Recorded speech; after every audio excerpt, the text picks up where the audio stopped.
My fiancé wouldn't sign the prenup, calling it an insult, so I scrapped the venue and publicly called off the wedding. The very next morning, her father was standing at my front door, angry, silent, and ready to talk. After what she did, nothing was private anymore. Everyone was about to find out. I knew the moment I ended my engagement, things would get ugly. But I never imagined just 12 hours later, her father would be pounding on my hotel room door at 6 a.m. That morning was cold, silent except for the rhythmic thud against my door, a harsh wake-up call to the storm I'd just unleashed. My name is Daniel. I'm 32, and my software company? I built it from nothing. No family money, no early investors, just me in a tiny apartment, eating instant noodles, coding until my eyes burned. 3 years into that grind, I met Chloe at a networking event. We dated for 3 years, got engaged 8 months ago, and our wedding was just 4 months away. I'm not impulsive. Every big decision gets researched, analyzed, planned. That's why I listened when my friend Alex's dad, Mr. Miller, sat me down 6 months before the wedding. Mr. Miller, a divorce lawyer who'd seen every nightmare, told me point blank, get a prenup. Not because Chloe was bad, but because I had employees, multi-million-dollar contracts, and intellectual property developed over years. The prenup I had drafted was simple, fair. What I built before marriage stays mine. What we built together? Split 50/50ths. I truly thought it was the most reasonable thing in the world. I first brought it up over dinner at Chloe's favorite Italian spot, keeping my tone casual, explaining it was smart planning for both of us. She smiled, nodded, said she'd look it over. For 2 weeks, nothing. No questions, no mention. I actually felt a wave of relief, thinking we'd smoothly avoided drama. Then the venue deadline hit. $15,000, non-refundable, due in 72 hours. I knew we needed that prenup signed first. I brought it up again on a Tuesday night at my place. Chloe was on my couch, scrolling through wedding Pinterest boards. The second I said we should sign before I paid the venue deposit, her whole energy shifted. Her smile vanished. Shoulders rigid.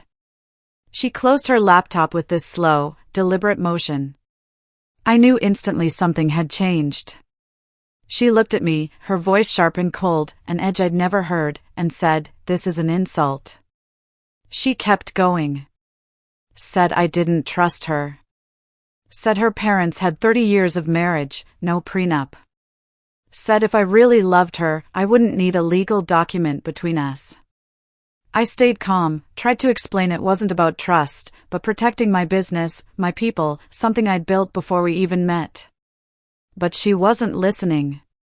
She looked me dead in the eye and said, "It's either me or that paper. You choose." And something just clicked. Like a lock tumbling into place in my brain. In that exact moment, I understood. She didn't see my company as my creation. She saw it as ours already. Saw herself entitled to half of everything I'd sacrificed for every 18-hour day, every missed vacation, every risk. The romantic illusion evaporated like steam. I looked at her, arms crossed, waiting for me to crumble, apologize, choose love over logic. And this cold clarity settled over me. I didn't argue. Didn't negotiate. I just very quietly said, "I understand." And watched her face transform. She actually smiled, relaxed back into the couch, thinking she'd successfully pressured me into tearing up the prenup, proving my love. She went right back to her Pinterest boards, talking about flower arrangements like the conversation had never happened. I nodded, made agreeable sounds. The moment she left, around 10 p.m., I walked into my home office and started making calls. First, I canceled the venue. Lost the $5,000 deposit, but saved $10,000. Then, systematically, I went through my vendor spreadsheet. Caterer, photographer, band, florist, cake designer, every single contract. Some vendors were confused, asked if we wanted to reschedule. No, I said, the wedding isn't happening. Keep the deposits we've paid. By 2 a.m., my checklist was complete. I wrote a brief, neutral post on social media. Chloe and I mutually decided to call off the wedding. Thanked everyone for their support. Posted it, turned off my phone, packed a bag. I checked into an extended stay hotel in the downtown area, one of those corporate spots with a kitchenette and decent Wi-Fi. I slept better than I had in months. No anxiety dreams about seating charts, just solid, black sleep. When I powered my phone back on at 6 a.m., it was a deluge, 47 missed calls, 38 texts, voicemail maxed out. Most were from Chloe, her tone progressing from confused to angry to panicked. Some from her mom, Susan, increasingly frantic. A few from mutual friends, asking what the hell happened. I didn't respond. Left my phone on the desk, went to make coffee. That's when the pounding started. Not knocking, but aggressive, heavy hits making the doorframe rattle. I peered through the peephole. A middle-aged man in an expensive, tailored suit, red-faced, jaw-clenched, radiating fury. I didn't recognize him from that angle, but I had a pretty good idea who it was. Instead of opening the door, I called the front desk. The woman sounded genuinely nervous. "Yes, sir. There's a man named Richard here in the lobby. He says he's your fiancée's father and he's demanding to see you. Should I send security?" I told her no, I'd come down myself. I took my time getting dressed, finished my coffee, grabbed my laptop bag, heading down, knowing this conversation would set the tone for everything next.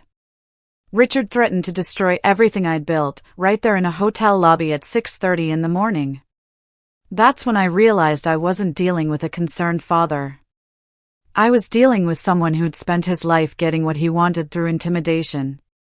He waited by the elevators, arms crossed, feet planted wide like he owned the building. The moment he saw me, he moved toward me with that aggressive, purposeful stride designed to make you back up. The front desk staff watched nervously. I noticed the security guard subtly move closer to the main entrance. I kept my face neutral as Richard got close enough I could smell his expensive cologne. He didn't yell, which surprised me. Instead, he spoke in a low, controlled voice, somehow more threatening than shouting. Told me I'd humiliated his daughter, embarrassed his family, made them look like fools. He expected me to fix it. I let him talk, didn't interrupt, just stood with my hands in my pockets, expression blank, waiting for him to run out of steam. When he finally paused, I calmly said the relationship was over, nothing to discuss. That's when his whole approach shifted. His face relaxed into a fake friendly smile. His tone went from aggressive to reasonable. He started talking about young people making mistakes under stress, how wedding planning brings out the worst in everyone. Said if I just came to dinner at their house, we could talk this through like adults, find a compromise. He said Chloe was heartbroken, that she'd overreacted about the prenup and regretted it. Said we could work something out that protected my business while still showing trust. But the whole time, I was reading the subtext. This wasn't about reconciliation. This was about control, about getting me back into their orbit where they could manage the narrative, apply pressure until I signed away my protection. I told him no. The decision was final. The mask slipped completely off his face. He leaned in close, so close I had to resist stepping back, and said, "You don't want to make an enemy out of me." His voice was ice cold. I understood then that this was a promise, not a threat, a preview of what was coming if I didn't fall in line. I didn't flinch. Didn't respond. Just held his stare for 3 long seconds, then turned and walked back to the elevator, leaving him standing there in the middle of the lobby. Over the next 2 weeks, Chloe launched what I can only describe as a reputation assassination campaign.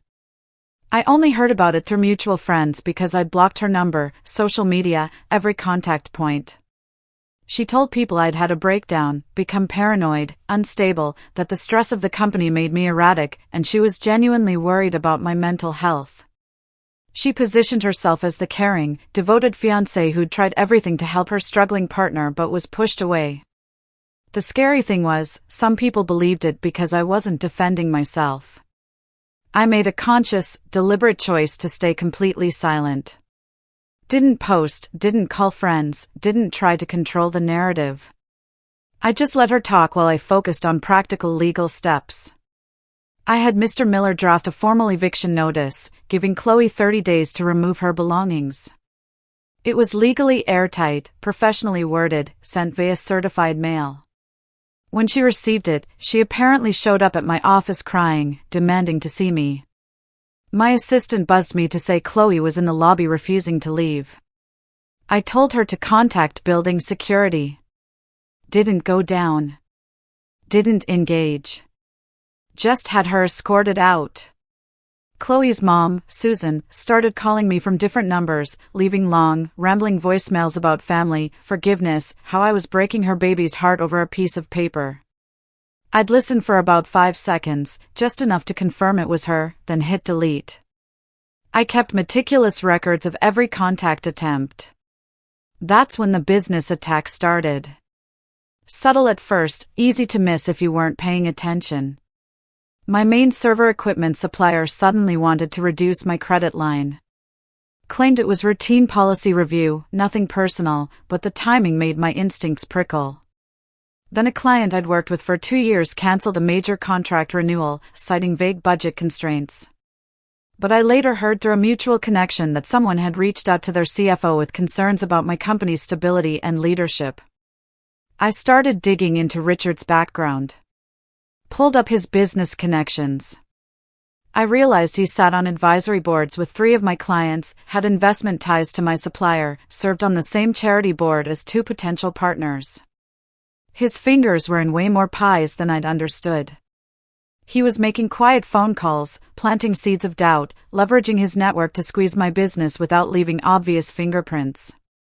I had to admit, it was impressive, in a terrifying, calculated way. Move-out day was 3 weeks after the eviction notice. I deliberately stayed away, wanting no confrontation. I sent Alex and his dad, Mr. Miller, to supervise. I gave them a detailed inventory, what was mine, what was Chloe's. Told them to document everything with photos and video. I waited at a coffee shop for updates. Alex called around 2 p.m., said everything was smooth. Chloe had professional movers, no drama. I started to relax. Then, an hour later, Alex called back, his voice edged with disbelief.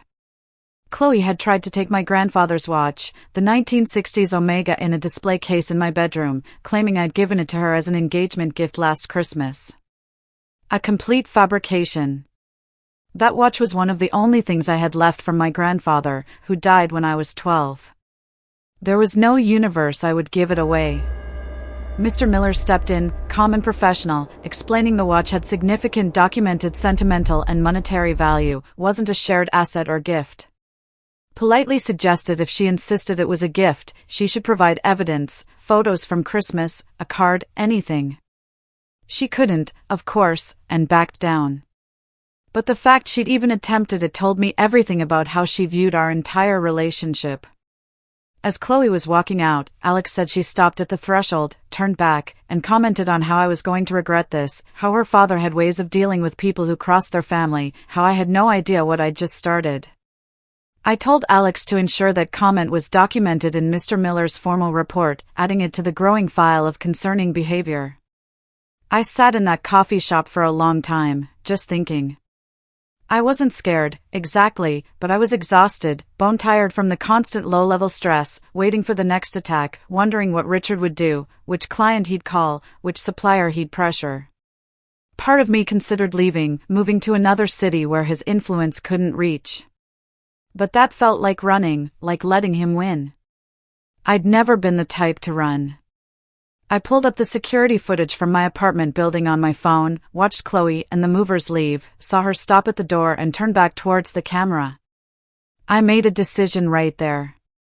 They thought I was weak because I'd stayed quiet. Thought my silence meant I was scared, defeated, or willing to just take whatever they threw at me. They were about to learn a very expensive lesson about the difference between quiet and powerless. I destroyed Richard's reputation without ever mentioning his name in public. The beautiful irony was he never saw it coming until it was too late. 2 weeks after the move out, I lost my biggest client, a contract worth 40% of my annual revenue. They didn't even bother to construct a convincing lie, just a corporate email about restructuring priorities. I knew it was Richard. Knew he'd made a phone call, set up a lunch, pulled whatever strings powerful, connected men pull to hurt someone without getting their hands dirty. I spent 3 days barely sleeping, stress-eating cold pizza at 2 a.m., genuinely wondering if my company would survive this coordinated assault. But on day 4, sitting alone in my office at 3 a.m., staring at financial projections, I realized panic wouldn't save my business. Emotion wouldn't solve anything. If I was going to fight back, it had to be smart, calculated, and completely untraceable to me. I started researching Richard the same way I'd research any complex business problem: public records, court filings, business registrations, news archives, property records, everything legally available to anyone with patience and knowledge. It took a week of late nights, cross-referencing documents, building timelines. What I found shocked me, even though it probably shouldn't have. Richard had been sued 6 times over 8 years by small contractors, electricians, plumbers, HVAC companies, all with essentially the same story. He'd hire them for work on his commercial properties. They'd complete the job, submit invoices, then Richard would find phantom problems, claim the work wasn't up to standard, threaten to sue for breach of contract, and force them to accept 60 or 70 cents on the dollar. These weren't big companies with legal departments. These were family operations, guys who needed that payment to make payroll. Richard systematically squeezed every one of them because he had the resources to wait them out. They didn't. The court records were all public. Case numbers in the database. I sat back in my office chair, reading the 6th lawsuit, thinking about poetic justice, karma, and how sometimes the universe gives you exactly the tool you need. I didn't want to expose him myself. Didn't want it traced back to me. So I thought strategically, who would benefit most from this information becoming widely known? That's when I remembered Spark Electrical. One of the contractors who sued Richard 3 years ago. Small family business, father and 2 sons. Forced to settle for $12,000 less than they were owed. I found their business email, created an anonymous Proton Mail account with a VPN and burner details, and spent 2 careful hours crafting a message. Factual, neutral, genuinely helpful. No mention of Chloe, no wedding, no editorial commentary. Just methodically laid out the pattern I discovered, provided case numbers and filing dates for all 6 lawsuits, and ended with a simple question: how many other small contractors had been pressured into silence? I included a list of business journalists covering construction and commercial real estate in our region, suggested this might be a story worth investigating from a business ethics angle, and hit send at 4:15 on a Tuesday morning. For 2 weeks, absolutely nothing happened. I started wondering if my email went to spam. Then Alex forwarded me a link to a local business news site. Headline: Predatory Payment Practices in the Commercial Construction Sector. The article was thorough, professionally reported, and devastating. The journalist tracked down 4 of the 6 contractors who'd sued Richard, found 3 more who'd been squeezed but couldn't afford lawsuits. It laid out the entire pattern with specific dates, dollar amounts, direct quotes. Richard's name appeared 17 times. His company's practices explicitly described as exploitative and predatory. The reporter even quoted a business ethics professor about how this behavior damages entire industries. I read it 3 times, carefully checking nothing could be traced back to me. Then I leaned back and watched. The story got picked up by 2 other regional outlets within 48 hours. One, a fairly prominent business paper with circulation across 3 states. Suddenly, Richard's tactics were discussed in contractor forums, Facebook groups, local business meetings. The charitable board he'd sat on for 6 years quietly announced his resignation 2 weeks later, buried in a newsletter update. But people in those circles noticed and asked questions. One of his major real estate investors backed out of a multi-million-dollar project, citing reputational risk. I only knew because the Business Journal ran a follow-up. Richard wasn't destroyed. His business didn't collapse overnight. He wasn't criminally charged. But his influence took a serious, measurable hit. His reputation had a permanent, visible stain that wouldn't wash out. Most importantly, he couldn't bully small contractors as easily anymore. Everyone was watching. Chloe's social media shifted over the next months. From wedding planning content to vague posts about betrayal and learning to trust herself after trauma. I watched from a distance as her follower count steadily dropped. People were tired of the victim narrative. She'd built her public identity around being half of a perfect engaged couple, an Instagram aesthetic based on our relationship. Now she was scrambling to rebrand as a survivor, an inspirational figure, and it just wasn't landing. I heard through mutual friends that she started dating someone new, some guy in middle management at her father's company. I felt absolutely nothing. No jealousy, no vindication, no anger. Just a mild, detached curiosity about whether she'd try the same entitled approach with him.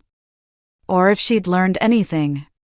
My business stabilized after about 4 months of careful navigation and damage control. I landed 2 significant new clients who actually appreciated my professionalism. Brought on 3 new employees. The chronic stress headaches that had been constant during the wedding planning disappeared. I moved to a better apartment with actual building security and a doorman.